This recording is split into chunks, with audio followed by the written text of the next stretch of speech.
Hello friends, कैसे हो आप सब। आशा करता हूँ अच्छे होंगे। आपका अपने यूट्यूब चैनल लर्न विद दिमाग में स्वागत है। आज की इस वीडियो में हम लोग कवर करेंगे लूसेंट की सामान्य ज्ञान बुक के अंतर्गत मध्यकालीन भारत को। तो आइए जानते हैं मध्यकालीन भारत के बारे में। और सबसे पहले पढ़ते हैं भारत पर अरबों का आक्रमण। तो आइए जानते हैं भारत पर अरबों के आक्रमण से संबंधित कुछ महत्वपूर्ण फैक्ट। पहला पॉइंट है, मोहम्मद बिन कासिम के नेतृत्व में अरबों ने भारत पर पहला सफल आक्रमण किया। क्वेश्चन अगर यहाँ से पूछा जाएगा कि भारत पर पहला सफल आक्रमण किसने किया, तो भारत पर पहला सफल आक्रमण जो है मध्यकाल में मोहम्मद बिन कासिम ने किया था। नेक्स्ट है, अरबों ने सिंध पर 712 ईस्वी में विजय पाई थी। नेक्स्ट पॉइंट है, अरब आक्रमण के समय सिंध पर दाहिर का शासन था। यहाँ से क्वेश्चन पूछा जा सकता है कि अरब आक्रमण के समय सिंध पर किसका शासन था, तो दाहिर का। नेक्स्ट पॉइंट है, भारत पर अरब वासियों के आक्रमण का मुख्य उद्देश्य धन दौलत लूटना तथा इस्लाम धर्म का प्रचार प्रसार करना था। साथियों, आइए जानते हैं महमूद गजनी के बारे में और पढ़ते हैं कुछ इंपॉर्टेंट तथ्य।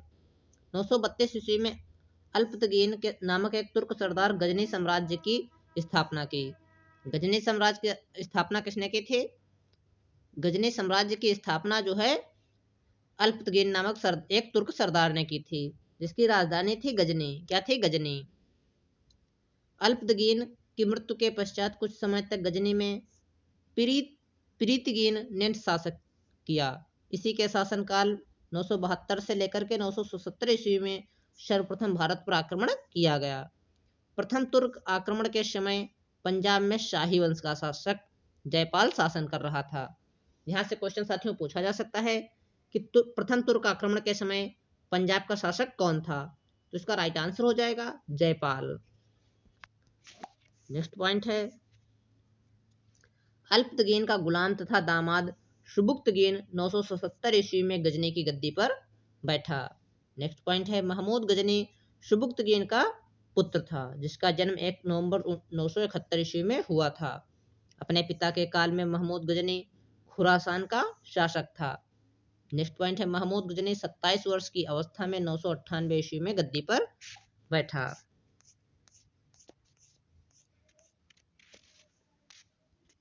बगदाद का खलीफा अल आदिर बिल्लाह ने महमूद गजनी के पद को मान्यता प्रदान करते हुए उसे यामीन उद्दौला तथा यामीन उल मिल्लाह की उपाधि दी।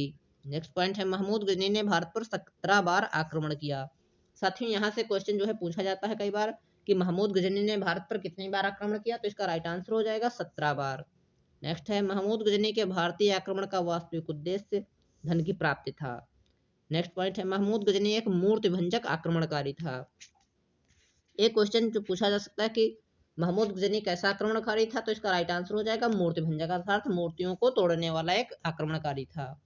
नेक्स्ट क्वेश्चन है, महमूद गजनी ने भारत पर प्रथम आक्रमण 1000 ईस्वी में किया तथा पेशावर के कुछ भागों पर अधिकार करके वह अपने देश लौट गया। महमूद गजनी ने 1001 ईस्वी में शाही राजा जयपाल के विरुद्ध आक्रमण किया था। इसमें जयपाल की पराजय हुई थी। महमूद गजनी का 1008 ईस्वी में नगरकोट के विरुद्ध हमले को मूर्तिवाद के विरुद्ध पहली महत्वपूर्ण जीत बताई जाती है। नेक्स्ट पॉइंट है, महमूद गजनी ने थाने सर के चक्र स्वामीन की कांस्य से निर्मित आदम कद प्रतिमा को गजनी भेजकर रंगभूमि में रखवाया। महमूद गजनी का सबसे चर्चित आक्रमण 1025 ईस्वी में सोमनाथ मंदिर सौराष्ट्र पर हुआ। इस मंदिर की लूट में उसे करीब 20 लाख दीनार की संपत्ति हाथ लगी। सोमनाथ की रक्षा में सहायता करने के कारण अनिलवाड़ा के शासक पर महमूद ने आक्रमण किया। सोमनाथ मंदिर लूट कर ले जाने के क्रम में महमूद पर जाटों ने आक्रमण किया था और कुछ संपत्ति लूट ली थी। नेक्स्ट पॉइंट है, महमूद गजनी का अंतिम भारतीय आक्रमण 1027 ईस्वी में जाटों के विरुद्ध था। सुल्तान की उपाधि धारण करने वाला प्रथम शासक महमूद गजनी था। एक क्वेश्चन जो है साथियों पूछा जा सकता है कि सुल्तान की उपाधि धारण करने वाला प्रथम शासक कौन था, तो इसका राइट आंसर हो जाएगा महमूद गजनी। महमूद के सेना में शेवंद राय एवं तिलक जैसे हिंदू उच्च पदों पर आसीन थे। महमूद गजनी की मृत्यु 1030 ईस्वी में हो गई। अलबरूनी, फिरदौसी, उतबी एवं फारूकी महमूद गजनी के दरबार में रहते थे। साथियों, नेक्स्ट हम लोग देखेंगे मोहम्मद गौरी के बारे में। तो आइए जानते हैं मोहम्मद गौरी से संबंधित कुछ महत्वपूर्ण तथ्य। पहला पॉइंट है गौर महमूद गजनी के अधीन एक छोटा सा राज्य था। 1173 ईस्वी में शहाबुद्दीन मोहम्मद गौरी गौर का शासक बना। इसने भारत पर पहला आक्रमण 1175 ईस्वी में मुल्तान के विरुद्ध किया था। नेक्स्ट पॉइंट है मोहम्मद गौरी का दूसरा आक्रमण 1178 ईस्वी में पाटन गुजरात पर हुआ।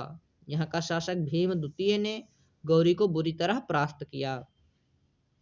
साथियों आइए जानते हैं मोहम्मद गौरी द्वारा लड़े गए कुछ प्रमुख युद्ध और उनके क्या परिणाम हुए। पहला युद्ध है मोहम्मद गौरी का तराइन का प्रथम युद्ध 1191 ईस्वी में लड़ा गया।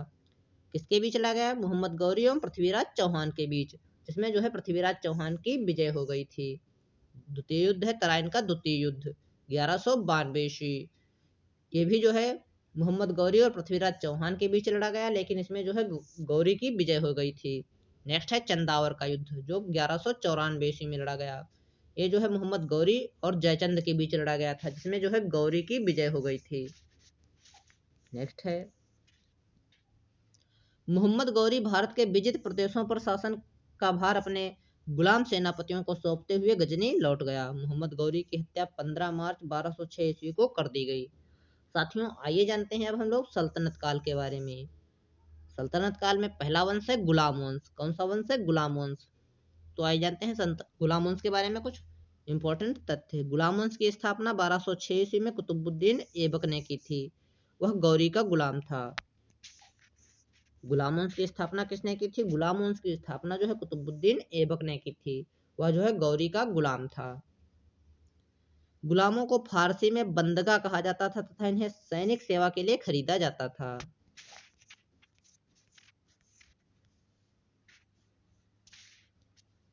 कुतुबुद्दीन ऐबक ने अपना राज्याभिषेक 24 जून 1206 ईस्वी को किया था। कुतुबुद्दीन ऐबक ने अपनी राजधानी लाहौर में बनाई थी। कुतुब मीनार की नींव कुतुबुद्दीन ऐबक ने डाली थी। साथियों क्वेश्चन पूछा जा सकता है कि कुतुब मीनार की नींव जो है किसने डाली थी? तो इसका राइट आंसर हो जाएगा कुतुबुद्दीन ऐबक ने। साथियों आइए जानते हैं इल्तुतमिश द्वारा किए गए कुछ महत्वपूर्ण कार्यों के बारे में। कुतुब मीनार के निर्माण कार्य को पूर्ण करवाया। सबसे पहले शुद्ध अरबी सिक्के जारी किए। चांदी का टका एवं तांबा का जीतल जो है इल्तुतमिश के द्वारा चलवाया गया था। एकता प्रणाली चलाई। 40 गुलाम सरदारों का संगठन बनाया जो तुर्कान चहलगानी के नाम से जाना गया। सर्वप्रथम दिल्ली के अमीरों का दमन किया। दिल्ली का कुवत उल इस्लाम मस्जिद एवं अजमेर का 2.5 दिन का झोपड़ा नामक मस्जिद का निर्माण ऐबक ने करवाया था। कुतुबुद्दीन ऐबक को लाख बख्श लाखों का दान देने वाला भी कहा जाता था। नेक्स्ट है प्राचीन नालंदा विश्वविद्यालय को ध्वस्त करने वाला ऐबक का सहायक सेना नायक बख्तियार खिलजी था। कौन था? बख्तियार खिलजी, जिसने जो है प्राचीन नालंदा विश्वविद्यालय को नष्ट कर दिया था। नेक्स्ट है ऐबक की मृत्यु 1210 ईस्वी में चौगान खेलते समय घोड़े से गिरकर हो गई। इसे लाहौर में दफनाया गया। ऐबक का उत्तराधिकारी आराम शाह हुआ। कौन था? आराम शाह, जिसने सिर्फ 8 महीनों तक शासन किया। आराम शाह की हत्या करके इल्तुतमिश 1211 ईस्वी में दिल्ली की गद्दी पर बैठा। इल्तुतमिश तुर्किस्तान का इलबरी तुर्क था जो ऐबक का गुलाम एवं दामाद था। ऐबक की मृत्यु के समय वहां बदायूं का गवर्नर था। इल्तुतमिश लाहौर से राजधानी को स्थानांतरित करके दिल्ली लाया। इसने हौज सुल्तानी का निर्माण दिल्ली कोहना के निकट करवाया था। साथियों जानते हैं यहाँ पर हम लोग कुछ मंगोल से संबंधित इंपॉर्टेंट तथ्य। मंगोल चीन के उत्तर में गोबी के रेगिस्तान के निवासी थे। वह एक घूमने फिरने वाली अर्ध सभ्य जाति थी तथा उनका मुख्य पेशा घोड़ों और अन्य पशुओं का पालन करना था। वे बहुत गंदे रहते थे तथा सभी प्रकार का मांस खाते थे। उनमें स्त्री विषयक नैतिकता का सर्वथा अभाव था। यद्यपि माँ का सम्मान करते थे, वे विभिन्न कबीलों में बटे थे। उन्हीं कबीलों में से एक में 1163 ईस्वी में तेमुचिन उर्फ चंगेज खां का जन्म हुआ, जिसे महान और श्रापित दोनों पुकारा गया। इसका पिता जो है येसुगाई बहादुर था। कौन था चंगेज खां का पिता? येसुगाई बहादुर। नेक्स्ट देखते हैं। इल्तुतमिश पहला शासक था जिसने 1229 ईस्वी में बगदाद के खलीफा से सुल्तान पद की वैधानिक स्वीकृति प्राप्त की। नेक्स्ट है, इल्तुतमिश की मृत्यु अप्रैल 1236 ईस्वी में हो गई। चंगेज खां से बचने के लिए ख्वारिज्म के सम्राट जलालुद्दीन को इल्तुतमिश ने अपने यहाँ शरण नहीं दी थी। इल्तुतमिश के बाद उसका पुत्र रुकनुद्दीन फिरोज गद्दी पर बैठा। वह एक अयोग्य शासक था। इसके अल्पकालीन शासन पर उसकी मां शाह तुर्कान छाई रही।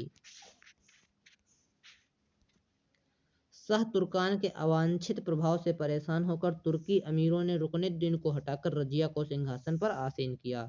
इसी प्रकार रजिया बेगम प्रथम मुस्लिम महिला थे जिसने शासन की बागडोर संभाली। साथियों, यहाँ से क्वेश्चन पूछा जाता है कि प्रथम मुस्लिम महिला शासक कौन थी, तो रजिया सुल्तान। रजिया ने पर्दा प्रथा का त्याग कर तथा पुरुषों की तरह चोगा, काबा एवं कुलाह टोपी पहनकर राज दरबार में खुले मुंह से जाने लगी। रजिया ने मालिक जमालुद्दीन याकूत को अमीर अखोर का घोड़े का सरदार नियुक्त किया। नेक्स्ट है,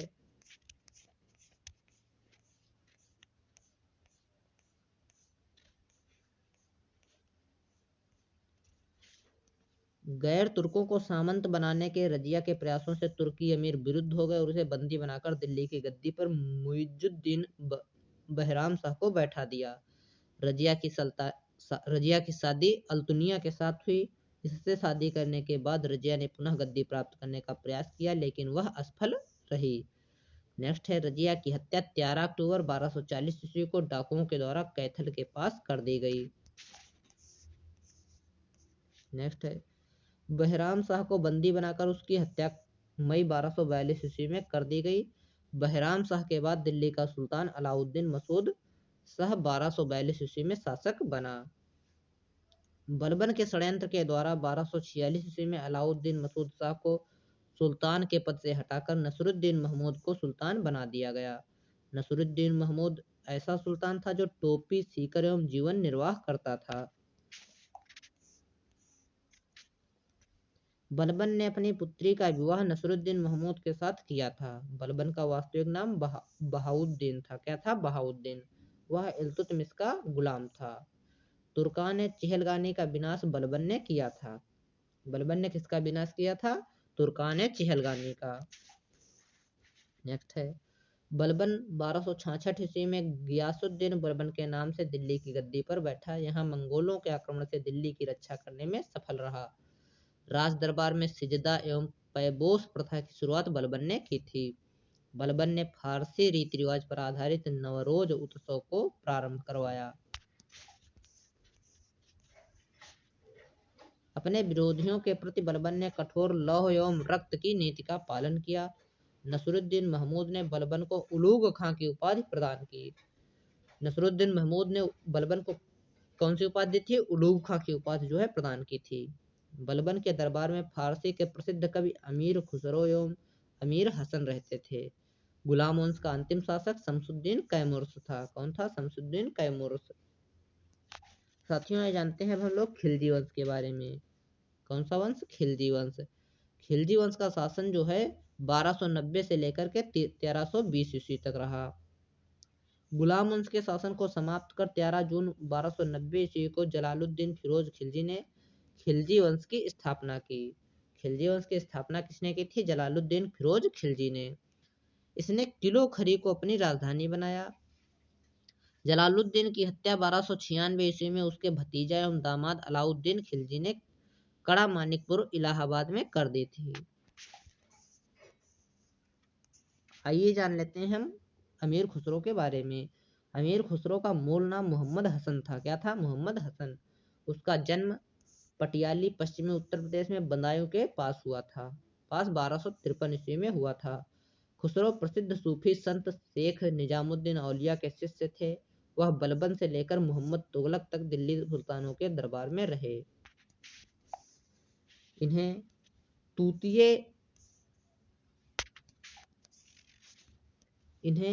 तूतिए हिंद, भारत का तोता के नाम से भी जाना जाता है। सितार एवं तबले के आविष्कार का श्रेय अमीर खुसरो को जाता है। नेक्स्ट है, 22 अक्टूबर 1296 ईस्वी में अलाउद्दीन दिल्ली का सुल्तान बना। अलाउद्दीन के बचपन का नाम अली तथा गुरसाप्स था। अलाउद्दीन खिलजी ने सेना को नगद वेतन देने तथा स्थायी सेना की नींव रखी।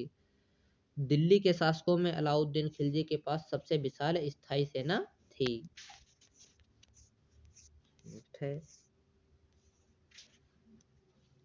घोड़ा दागने एवं सैनिकों का हुलिया लिखने की प्रथा की शुरुआत अलाउद्दीन खिलजी ने की थी। साथियों, यहाँ से क्वेश्चन पूछा जा सकता है कि घोड़ा दागने की प्रथा की शुरुआत किसने की थी? तो इसका राइट आंसर हो जाएगा अलाउद्दीन खिलजी। अलाउद्दीन ने भू राजस्व की दर को बढ़ाकर उपज का 1/2 भाग कर दिया। इसने खम्स लूट का धन में सुल्तान का हिस्सा 1/4 भाग के स्थान पर 3/4 भाग कर दिया। इसने व्यापारियों में बेईमानी रोकने के लिए कम तौलने वाले व्यक्ति के शरीर से मांस काट लेने का आदेश दिया। इसने अपने शासनकाल में मूल्य नियंत्रण प्रणाली को दृढ़ता से लागू किया। दक्षिण भारत की विजय के लिए अलाउद्दीन ने मलिक काफूर को भेजा। जमैयत खाना मस्जिद, अलाई दरवाजा, सीरी का किला तथा हजार खंभा महल का निर्माण अलाउद्दीन खिलजी ने करवाया था। अलाई दरवाजा को इस्लामी वास्तुकला का रत्न कहा जाता है। अलाई दरवाजा को जो है इस्लामी वास्तुकला का रत्न कहा जाता है। दैवी अधिकार के सिद्धांत को अलाउद्दीन ने चलाया था। सिकंदर ए सानी की उपाधि से स्वयं को अलाउद्दीन खिलजी ने विभूषित किया। अलाउद्दीन ने मलिक याकूब को दीवान रियासत नियुक्त किया था। आइए जानते हैं बाजार नियंत्रण करने के लिए अलाउद्दीन खिलजी द्वारा बनाए जाने वाले नवीन पद को क्रमानुसार।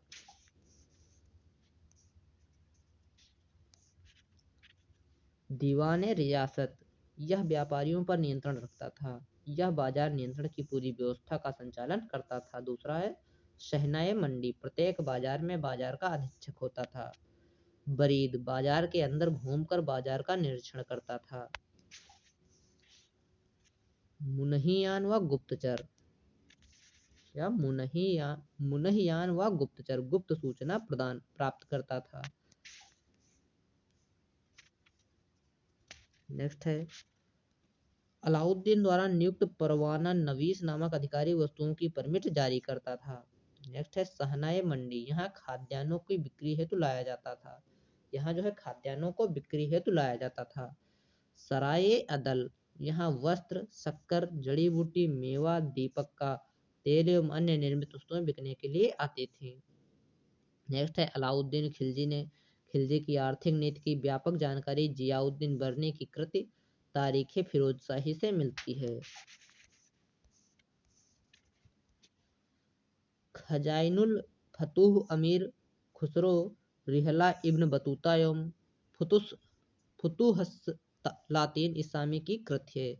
मूल्य नियंत्रण को सफल बनाने में मुहतसिब सेंसर एवं नाजिर नापतौल अधिकारी की महत्वपूर्ण भूमिका थी। नेक्स्ट है राजस्व सुधारों के अंतर्गत अलाउद्दीन ने सर्वप्रथम मिल्क इनाम एवं वक्फ के अंतर्गत दी गई भूमि को वापस लेकर उसे खालसा भूमि में बदल दिया। अलाउद्दीन खिलजी के द्वारा लगाए जाने वाले दो नवीन कर थे चराई कर, जो दुधारू पशुओं पर लगाया जाता था, एवं गढ़ी कर, घरों एवं झोपड़ी पर लगाया जाता था। नेक्स्ट है अलाउद्दीन खिलजी के शासनकाल में 1297 से 1306 ईस्वी तक मंगोलों के 6 आक्रमण हुए। प्रथम आक्रमण 1297 ईस्वी में कादर खां के नेतृत्व में, दूसरा आक्रमण 1298 ईस्वी में सल्दी के नेतृत्व में, तीसरा आक्रमण 1299 ईस्वी में कुतुलुग ख्वाजा के नेतृत्व में, चौथा आक्रमण 1303 ईस्वी में तारगी के नेतृत्व में, पांचवा आक्रमण 1305 ईस्वी में अली बेग के नेतृत्व में और तातिक के नेतृत्व में, एवं छठा आक्रमण 1306 ईस्वी में कबक एवं इकबाल मंद के नेतृत्व में हुआ। नेक्स्ट है अलाउद्दीन खिलजी की मृत्यु 5 जनवरी 1316 ईस्वी को हो गई। कुतुबुद्दीन मुबारक खिलजी 1316 ईस्वी को दिल्ली के सिंहासन पर बैठा। इसे नग्न स्त्री पुरुष की संगत पसंद थी। मुबारक खिलजी कभी कभी राजदरबार में स्त्रियों का वस्त्र पहनकर आ जाता था।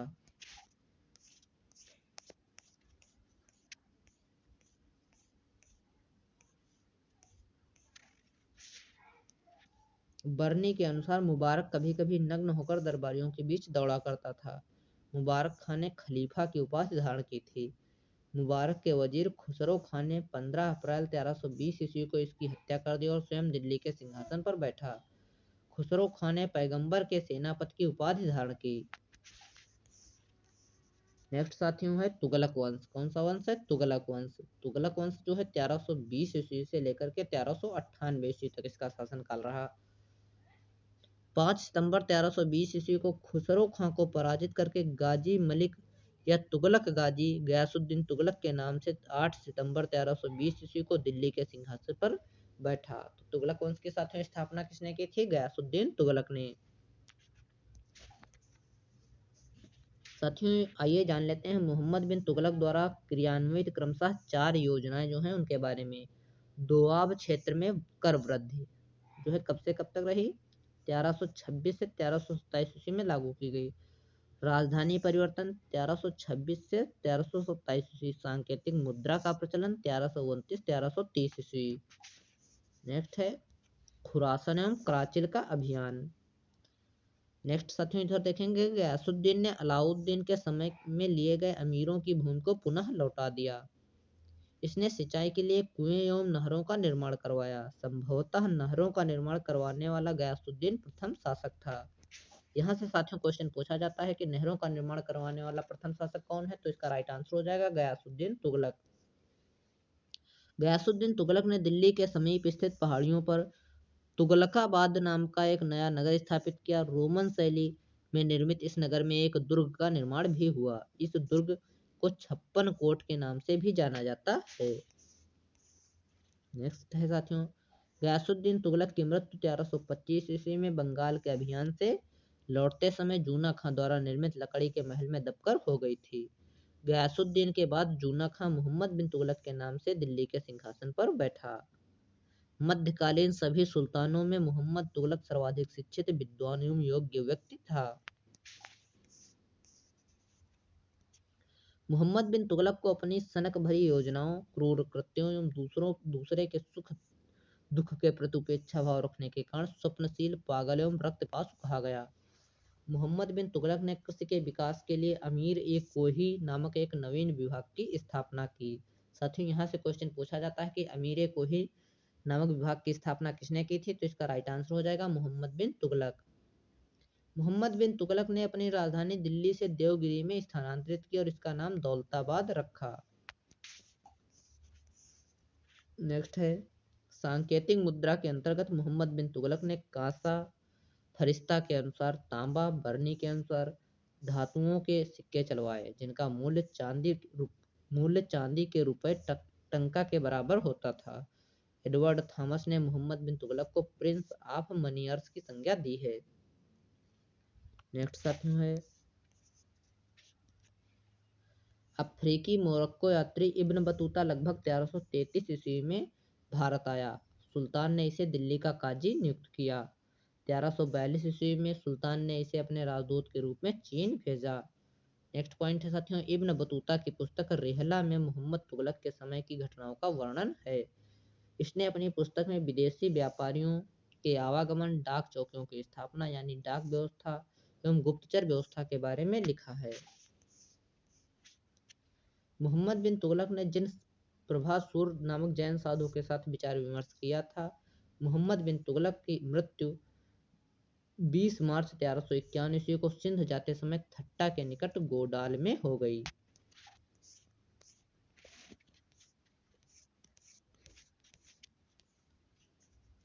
नेक्स्ट साथियों मोहम्मद बिन तुगलक के शासनकाल में दक्षिण में हरिहर एवं बुक्का नामक दो भाइयों ने 1336 ईस्वी में स्वतंत्र राज्य विजयनगर की स्थापना की थी। साथियों विजयनगर राज्य की स्थापना किसने की थी? तो विजयनगर राज्य की स्थापना जो है हरिहर एवं बुक्का नामक दो सगे भाइयों ने की थी। नेक्स्ट पॉइंट है महाराष्ट्र में अलाउद्दीन बहमन शाह ने 1347 ईस्वी में स्वतंत्र बहमनी राज्य की स्थापना की। यहाँ से साथियों क्वेश्चन पूछा जा सकता है कि बहमनी राज्य की स्थापना किसने की थी? तो इसका राइट आंसर हो जाएगा अलाउद्दीन बहमन शाह ने। नेक्स्ट पॉइंट है मोहम्मद बिन तुगलक की मृत्यु पर इतिहासकार बदायूनी लिखता है अंततः लोगों को उससे मुक्ति मिली और उसे लोगों से।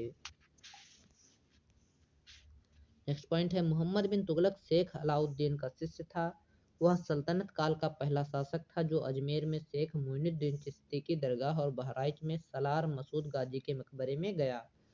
मोहम्मद बिन तुगलक ने बदायूं में मीरन मुलहिम, दिल्ली में शेख निजामुद्दीन औलिया, मुल्तान में शेख रुकनुद्दीन, अजूधर में शेख मुल्तान आदि संतों की कब्र पर मकबरे बनवाए। फिरोज तुगलक का राज्याभिषेक थट्टा के निकट नजदीक 20 मार्च 1351 ईस्वी को हुआ। पुनः फिरोज का राज्याभिषेक दिल्ली में अगस्त 1351 ईस्वी में को हुआ। खलीफा द्वारा इसे कासिम अमीर उल मोमिन की उपाधि दी गई। नेक्स्ट पॉइंट है साथियों, राजस्व व्यवस्था के अंतर्गत फिरोज ने अपने शासनकाल में 24 कष्टदायक करों को समाप्त कर केवल 4 कर खराज, खुम्स, जजिया एवं जकात को वसूल करने का आदेश दिया। खुम्स क्या होता था साथियों? खुम्स जो होता था युद्ध में लूट का माल के लिए लगाया जाता था। खराज कर जो है लागान होती थी, और जजिया एवं जकात कर जो है होता था। ठीक है। फिरोज तुगलक ब्राह्मणों पर जजिया लागू करने वाला पहला मुसलमान शासक था। ये क्वेश्चन जो है साथियों कई बार एग्जाम में पूछा गया है कि ब्राह्मणों पर जजिया लागू करने वाला पहला मुसलमान शासक कौन था, तो इसका राइट आंसर हो जाएगा फिरोज तुगलक। फिरोज तुगलक ने एक नया कर सिंचाई कर भी लगाया जो उपज का 1/10 भाग था। फिरोज तुगलक ने 5 बड़ी नहरों का निर्माण करवाया। फिरोज तुगलक ने 300 नए नगरों की स्थापना की। इनमें हिसार, फिरोजाबाद, फतेहाबाद, जौनपुर, फिरोजपुर प्रमुख हैं। इसके शासनकाल में खिजराबाद, टोपरा गांव एवं मेरठ से अशोक के 2 स्तंभों को लाकर दिल्ली में स्थापित किया गया। सुल्तान फिरोज तुगलक ने अनाथ मुस्लिम महिलाओं, विधवाओं एवं लड़कियों की सहायता के लिए एक नए विभाग दीवाने खैरात की स्थापना की थी। सल्तनतकालीन सुल्तानों के शासनकाल में सबसे अधिक दासों की संख्या करीब 1,80,000 फिरोज तुगलक के समय थी।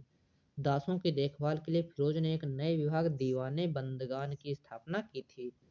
इसने सैन्य पदों को वंशानुगत बना दिया। इसने अपनी आत्मकथा फतुहात ए फिरोज शाही की रचना की। इसने जियाउद्दीन बर्नी एवं शम्स सिराज अफीफ को अपना संरक्षण प्रदान किया। इसने ज्वालामुखी मंदिर के पुस्तकालय से लूटे गए 1300 ग्रंथों में से कुछ को फारसी में विद्वान अपाउद्दीन द्वारा दलायते फिरोज शाही के नाम से अनुवाद करवाया। नेक्स्ट पॉइंट है, इसने चांदी एवं तांबे के मिश्रण से निर्मित सिक्के भारी संख्या में जारी करवाए जिसे अद्धा एवं बिख कहा जाता है। फिरोज तुगलक की मृत्यु सितंबर 1388 ईस्वी में हो गई। फिरोज काल में निर्मित खान ए जहां तेलंगानी के मकबरा की तुलना जेरूसलम में निर्मित उमर के मस्जिद से की जाती है। नेक्स्ट पॉइंट है, सुल्तान फिरोज तुगलक ने दिल्ली में कोटला फिरोज शाह दुर्ग का निर्माण करवाया। तुगलक वंश का अंतिम शासक नसरुद्दीन महमूद तुगलक था। इसका शासनकाल दिल्ली से पालम तक ही रह गया था।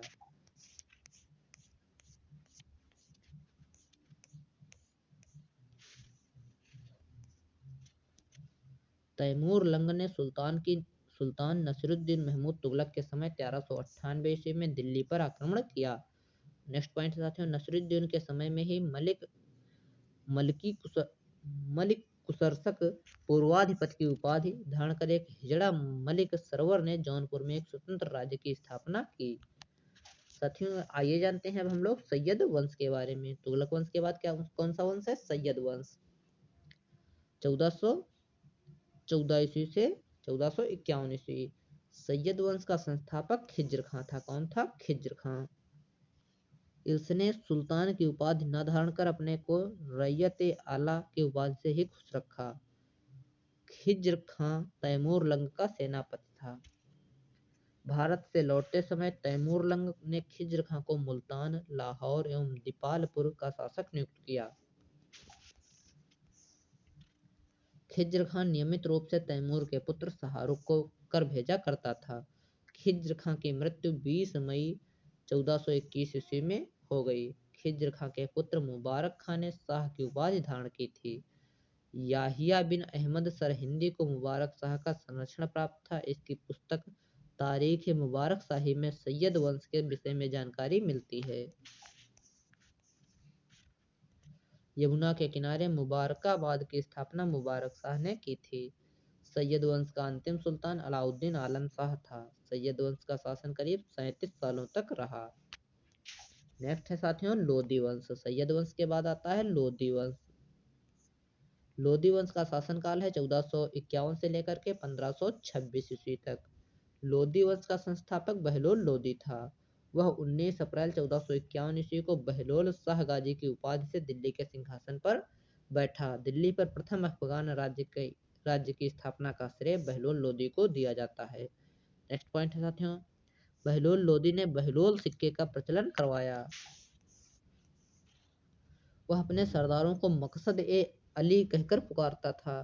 वह अपने सरदारों के खड़े रहने पर स्वयं भी खड़ा रहता था। बहलोल लोदी का पुत्र निजाम खां 17 जुलाई 1489 ईस्वी में सुल्तान सिकंदर शाह की उपाधि से दिल्ली के सिंहासन पर बैठा। 1504 ईस्वी में सिकंदर लोदी ने आगरा शहर की स्थापना की। भूमि के लिए मापन के प्रमाणिक पैमाना गजे सिकंदरी का प्रचलन सिकंदर लोधी ने किया। गुल रुखी शीर्षक से फारसी कविताएं लिखने वाला सुल्तान सिकंदर लोधी था। सिकंदर लोधी ने आगरा को अपनी नई राजधानी बनाया। इसके आदेश पर संस्कृत के एक आयुर्वेद ग्रंथ का फारसी में फरहंगे सिकंदरी के नाम से अनुवाद हुआ। इसने नगरकोट के ज्वालामुखी मंदिर की मूर्ति को तोड़कर उसके टुकड़ों को कसाईयों को मांस तौलने के लिए दे दिया था। इसने मुसलमानों को ताजिया निकालने और मुसलमान स्त्रियों को पीरों तथा संतों के मजार पर जाने का प्रतिबंध लगा दिया। गले की बीमारी के कारण सिकंदर लोधी की मृत्यु 21 नवंबर 1517 ईस्वी को हो गई। इसी दिन इसका पुत्र इब्राहिम शाह की उपाधि से आगरा के सिंहासन पर बैठा। नेक्स्ट पॉइंट है 21 अप्रैल 1526 ईस्वी को पानीपत के प्रथम युद्ध में इब्राहिम लोदी बाबर से हार गया। इस युद्ध में वह मारा गया।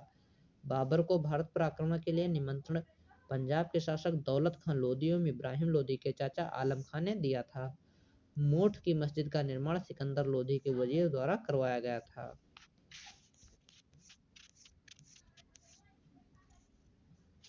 नेक्स्ट पॉइंट है साथियों सल्तनत कालीन शासन व्यवस्था। आइए जानते हैं सल्तनत कालीन शासन व्यवस्था के बारे में। केंद्रीय प्रशासन का मुखिया कौन था? सुल्तान। बलबन एवं अलाउद्दीन के समय अमीर प्रभावहीन हो गए। अमीरों का महत्व चरमोत्कर्ष पर था लोदी वंश के शासनकाल में। अमीरों का महत्व चरमोत्कर्ष पर कब था? लोदी वंश के शासनकाल में। सल्तनत काल में मंत्री परिषद को मजलिस ए खलवत कहा गया। मजलिस ए खास में मजलिस ए खलवत की बैठक होती थी। बार ए खास इसमें सुल्तान सभी दरबारियों, खानों, अमीरों, मालिकों और अन्य रईसों को बुलाता था। बारे आजम क्या होता था? बारे आजम होता था सुल्तान राजकीय कार्यों का अधिकांश भाग पूरा करता था इसमें। नेक्स्ट है मंत्रियों में उससे संबंधित विभाग। वजीर जो है प्रधानमंत्री होता था, राजस्व विभाग का प्रमुख होता था। मुशरिफ मुमालिक महालेखाकार होता था। प्रांतों एवं अन्य विभागों से प्राप्त आय एवं व्यय का लेखा जोखा करता था। मजमू आदर उधार दिए गए धन का हिसाब रखना जो है मजमू आदर का कार्य होता था। खजीन क्या होता था? खजीन जो है कोषाध्यक्ष होता था। नेक्स्ट है आरिज मुमालिक, ये जो है दीवान अर्ज अथवा सैन्य विभाग का प्रमुख अधिकारी होता था। नेक्स्ट है सद्र उस सुदूर, धर्म विभाग एवं दान विभाग का प्रमुख अधिकारी होता था। काजी उल कजात, सुल्तान के बाद न्याय का सर्वोच्च अधिकारी होता था। बरीद मुबालिक, गुप्तचर विभाग का प्रमुख अधिकारी। वकील दर, सुल्तान की व्यक्तिगत सेवाओं की देखभाल करता था। दीवान खैरात, दान विभाग का प्रमुख होता था। दीवान बंदगान, दास विभाग का प्रमुख होता था। दीवान इस्तिहाक, पेंशन विभाग का जो है प्रमुख होता था। आइए जानते हैं कुछ प्रमुख विभाग और उन्हें बनाने वाले सुल्तान। दीवान मुस्तखराज जो वित्त विभाग से संबंधित होता था, किसने बनाया था? अलाउद्दीन खिलजी ने। दीवान कोही जो कि कृषि विभाग से संबंधित था, मोहम्मद बिन तुगलक ने बनाया था। दीवान अर्ज जो कि सैन्य विभाग से संबंधित था, इसे किसने बनाया था? बलबन ने। दीवान बंदगान ये जो है फिरोज शाह तुगलक ने बनवाया था। दीवान खैरात इसे जो है फिरोज शाह तुगलक ने ही बनवाया था। दीवान इस्तिहाक इसे भी है जो फिरोज शाह तुगलक ने बनवाया था।